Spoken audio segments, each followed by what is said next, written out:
Welcome to yet another episode of Game of Thrones Abridged on Alt Swift X. Today we are reading Eddard 6, A Game of Thrones, and this is a real sort of Nancy Drew adventure, this one. This is Ned going into full detective mode, like Batman in Arkham Asylum, making all the walls see-through and blue so he can see the clues. He's trying to figure out why Jon Arryn was murdered, and what Jon Arryn was investigating when he died.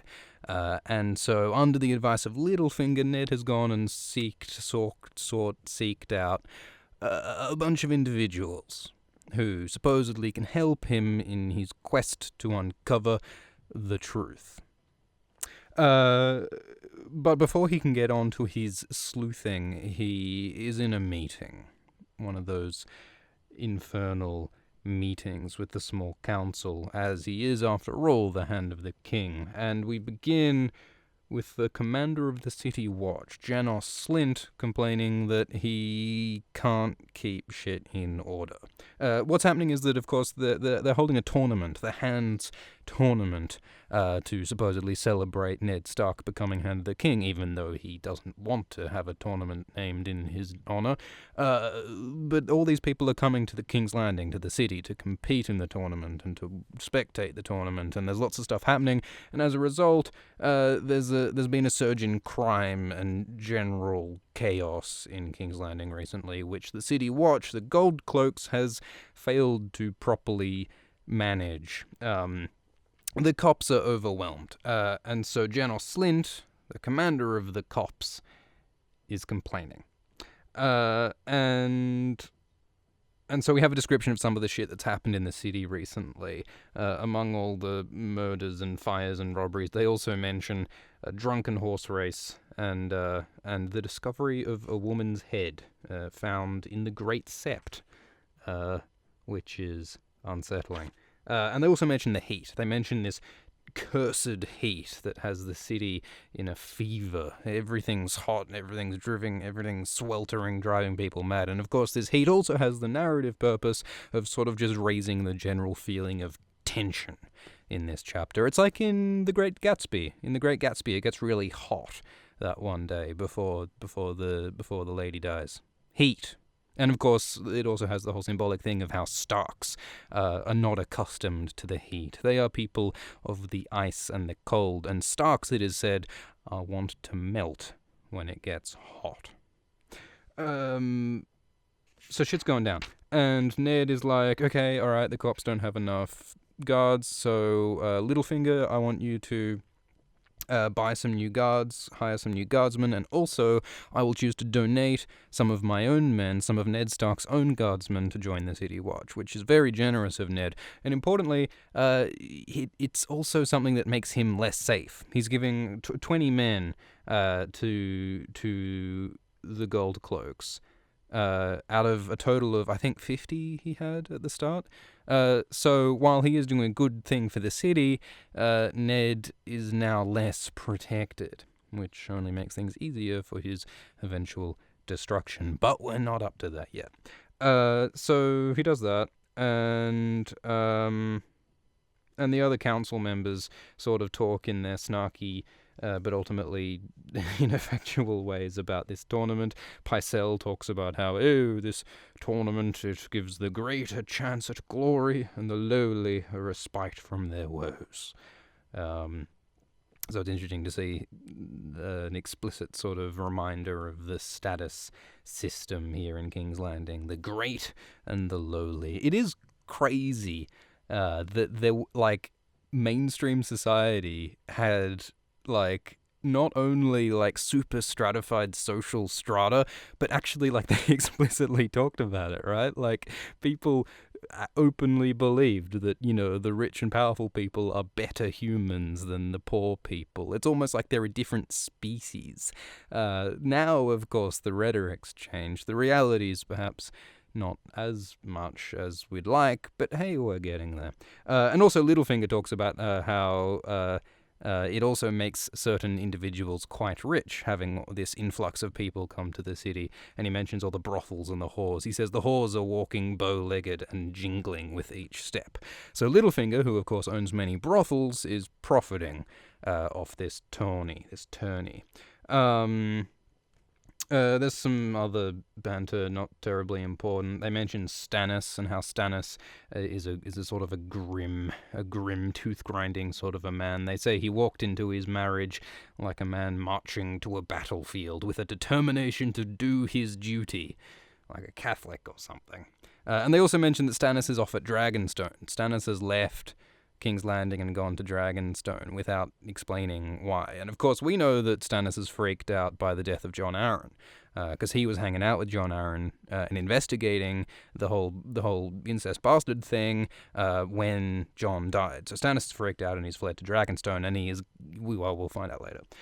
And so Ned goes, fuck, I've heard enough of this nonsense, these snarky comments, these politics. So when the meeting ends, he leaves, and he goes up to his chambers, and he chats with some of his dudes, and he thinks about how it sucks here, and he hates the heat, and he hates the politics, and he wishes he misses the North, and he misses his family, he misses Catelyn's arms, blah, blah, blah. He also has that book on his desk, which is the book that Jon Arryn was reading when he died, which was provided to him by Pycelle, the book about the lineages and histories of the great houses of the Seven Kingdoms, which is a long, long book, full of dusty lists of weddings, births, and deaths. Isn't it crazy?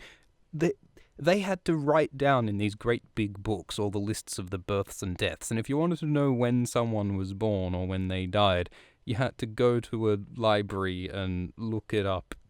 You know, they couldn't Google and so they also talk about the history of House Lannister.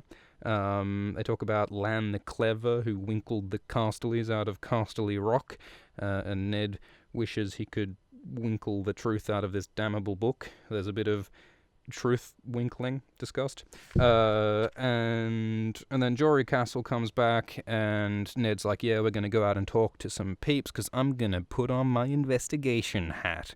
We're going to Nancy Drew up in this shit. We're going to Blue's Clues. We're going to find what went down with Jon Arryn. So he chats with Jory, and Jory has been talking to some people for Ned, because Littlefinger gave those people who were hanging out with Jon Arryn when Jon Arryn died, so Ned wants to talk to those people. And they mentioned Sir Hugh of the Vale, the Knight, who was recently knighted after the death of Jon Arryn. And this is the guy who, we will soon see, gets killed at the Tourney of the Hand, and he is a mysterious figure in some ways, Sir Hugh, but we're not there yet. But yeah, so we get these sort of reports from Jory about some of the people who are hanging out with Jon Arryn, and it sort of lists a bunch of sort of anecdotes and gossip about what Jon Arryn was up to, and most of it doesn't sound very important or relevant.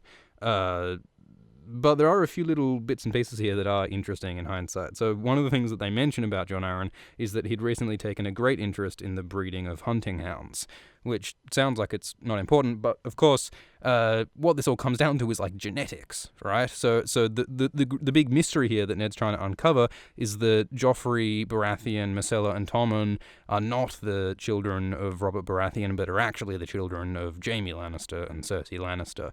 And the hint is that those kids have blonde hair, not the black hair of Robert Baratheon. So of course, the breeding of hunting hounds is very much that kind of genetic sort of a pickle, all those Mendelian P-pod, Punnett squares. Punnett squares? Is that what they're called? Genetics, alleles, DNA, science. So that's what Ned's trying to work out. And he doesn't really know anything at this point, but there's gossip, and he thinks about Stannis again. And one of the interesting little tidbits that they learn is that Jon Arryn and Stannis, who have been hanging out a lot lately, they visited a brothel together. And Ned is like, fucking what? Like Stannis, the famously grim, boring guy who famously tried to ban brothels once, and Jon Arryn, the sort of aged, responsible, upstanding hand of the king, they went to a brothel together? Like, what? And so he's totally bewildered by that. And of course, the reason why they did that is, I believe, to talk to the mother of Barra, who's one of the bastards of Robert Baratheon. Because what Jon Arryn and Stannis were doing is that they were hunting down the bastards of Robert Baratheon to try and confirm this idea that all of the actual children of Robert Baratheon have black hair, and thus to prove that the blonde Lannister kids are not Robert's chidlets. So that's the truth, and Ned doesn't know that yet. Blah blah blah blah blah blah blah. So Ned does a lot of trying to figure things out, and he doesn't know the answers yet. He also thinks about Renly, and Ned doesn't really know what to make of Renly. This friendly, smiling, mocking, laughing bloke who is quite opposite to Ned in a lot of ways. Ned doesn't really know how to play this guy. And he mentions this weird anecdote where one time Renly came up to Ned and showed him a locket of a woman and said, "Does this woman look like Lyanna Stark to you?"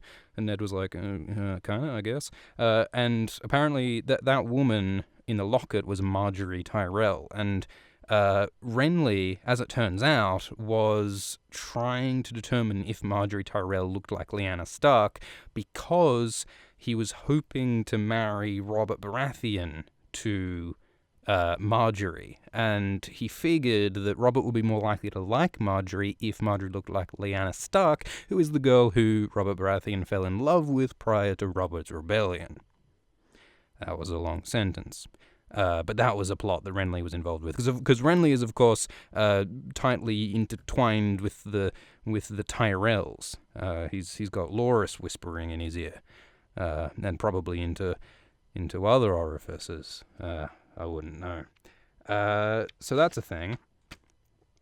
And they're like, yeah. And Jory says, maybe Stannis will return for Robert's tourney, and you'll be able to talk to him then, because Ned is frustrated that all of the people who actually know shit, like Aaron's wife Lysa and the Septon, what's his name, and a lot of the important people here are gone, so Ned can't talk to them and he can't exactly call them up. And so Jory's like, yeah, it'd be really lucky if Stannis came back in time.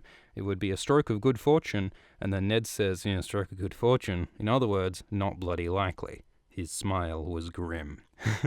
So that says a lot about Ned's demeanor, but also the reality of his fate. Ned is kind of a doomed man right now. He's marching onwards towards his narrative death. And that's sort of a Starkian sort of a thing, to have this sort of doomist winter is coming whole vibe, which does seem to foreshadow their eventual deaths, which are, of course, coming. Blah, blah, blah, blah, blah, blah.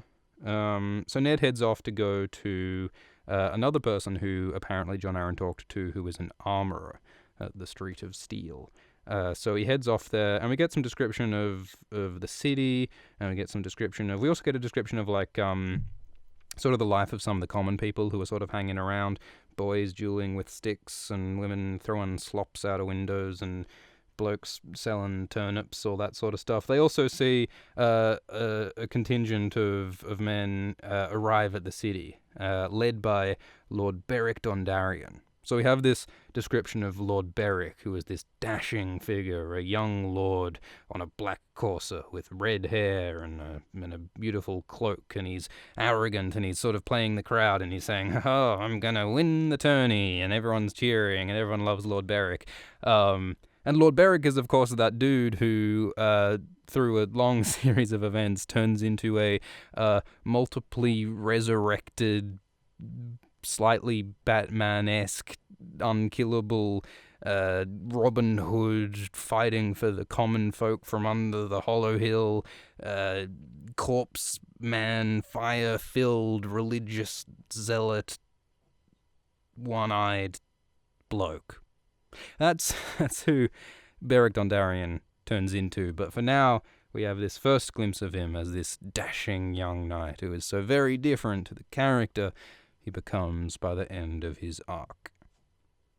And Ned keeps riding. And eventually he arrives at his destination, which is this armorer's place. And this armorer guy is clearly doing pretty well for himself.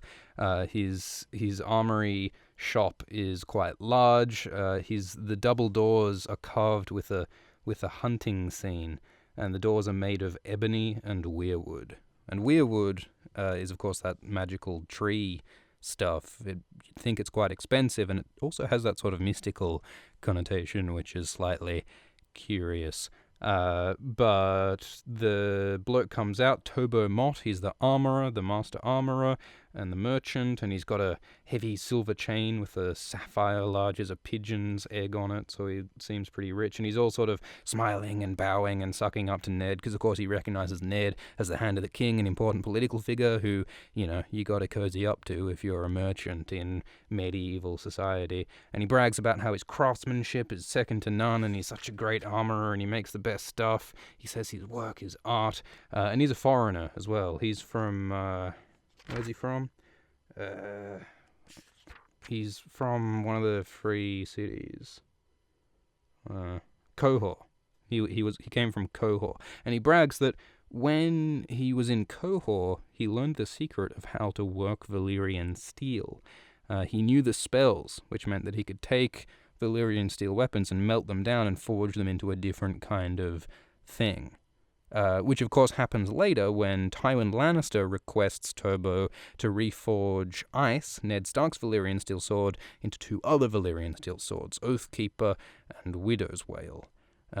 So that ability to reforge shit is obviously very useful, because no one knows how to make more Valyrian steel from fresh. The best they've got is to rework it. So he says he's super great. And Ned says, well, the reason I'm here is not to buy stuff from you. Sorry. I'm actually investigating Jon Arryn. I believe that Jon Arryn visited you recently, Tobo. And Tobo's like, he asked to see the boy. And Ned's like, who the fuck is the boy? But Ned's like, yes, I also am here to see the boy. And Tobo's like, fuck, alright, I'll show you the boy. And Tobo is suddenly a lot less friendly when he realizes that Ned's not here to buy, but only to see the guy, the boy. And he leads him out back to like the forge sort a bit, and he meets a boy with sullen blue eyes and thick, shaggy black hair, working in the forge. And the boy is, of course, Gendry, main man Gendry. Who is a strong, hard-working apprentice to Tobo Mott in the forge. And he's made himself a steel helmet shaped like a bull's head. Apparently because some of the other boys in the forge called him bull-headed as an insult, and he threw it in their teeth by making a bull's head helmet.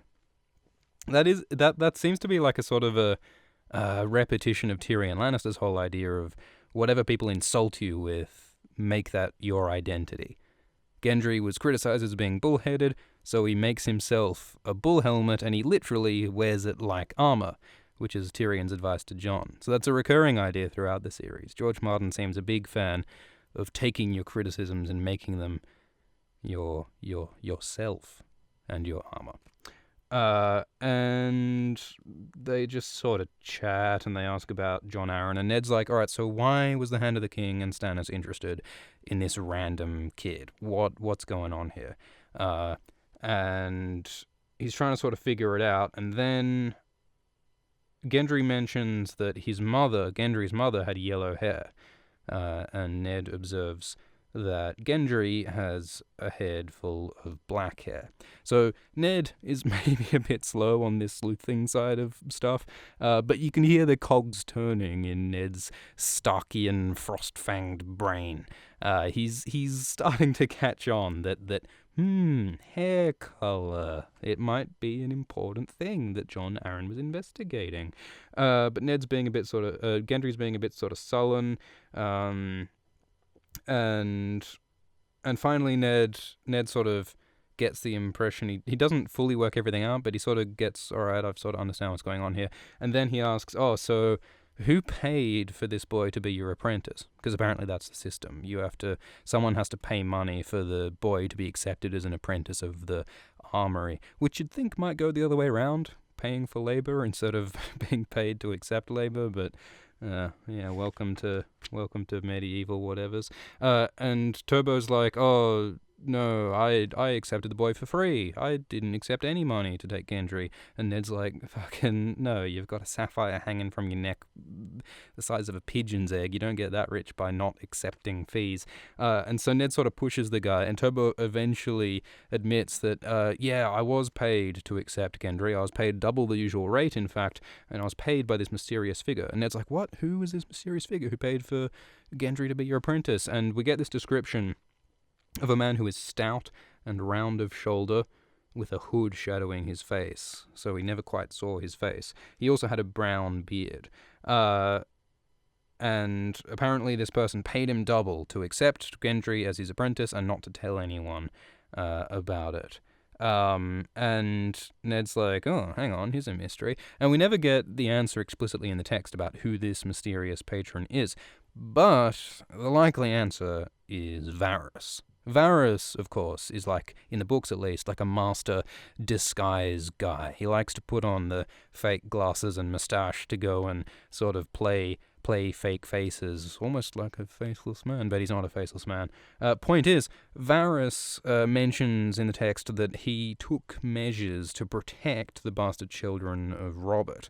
He unfortunately wasn't able to save Barra and certain others, but Varys does have a tender spot in his heart for orphan children and for vulnerable kids.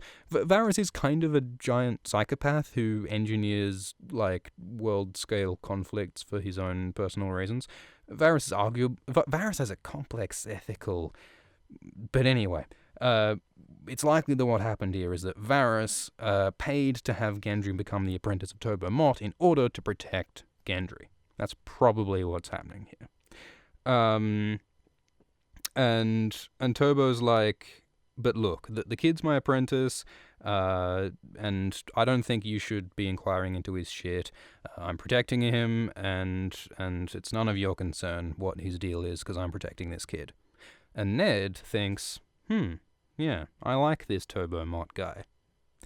Which is interesting. Why is Ned suddenly taking a liking to this dude for refusing to tell him information about Gendry?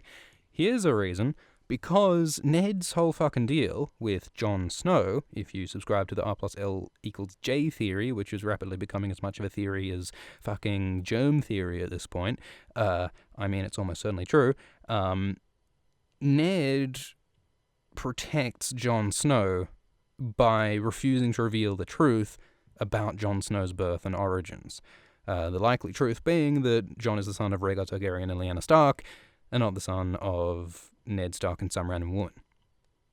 Ned lies to protect Jon Snow, and Tobo Mott is lying, or at least withholding truth, in order to protect Gendry.